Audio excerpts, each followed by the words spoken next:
So after having played for over a couple of decades, let me save you a lot of time and money. That if you have tuning stability issues, 90% of the time, it's not the tuners. I see a lot of people buy fancy tuners and spend almost as much money on the set of fancy locking tuners as they spend on their budget guitar. They put them on and then they realize the problem is still there.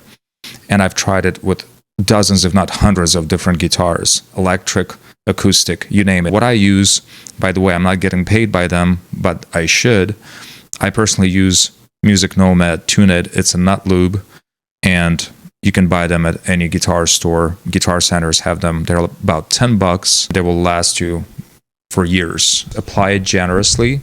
Even when the strings are already on there, just apply it, squeeze it out, spread it around over the strings, around the strings, move the strings a little bit so it spreads, and then you will see it might get slightly absorbed into the nut, and sometimes I'll add some of it to the bridge to create that extra lubrication, because when you tune the guitar, you might sometimes hear a pop.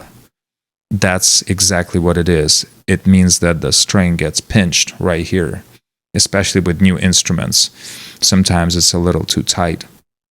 People often file these grooves a little bit and open them up, make them a little wider, so the string just slides up and down and doesn't get pinched. I bought this new guitar, I had this problem, and I didn't even go that far. All I did was just lube it up, and what do you know, it stays in tune. And hey, at least you will get this out of the way. If you do it and it doesn't help, then you can work from there and spend more money, God forbid. But don't buy new tuners unless you really have to. If you lube the nut, if there's no problems here, 90% of the time, you're not going to have issues even with mediocre tuners. Stay in tune because the nut is lubed. No dirty jokes though. That's what she said.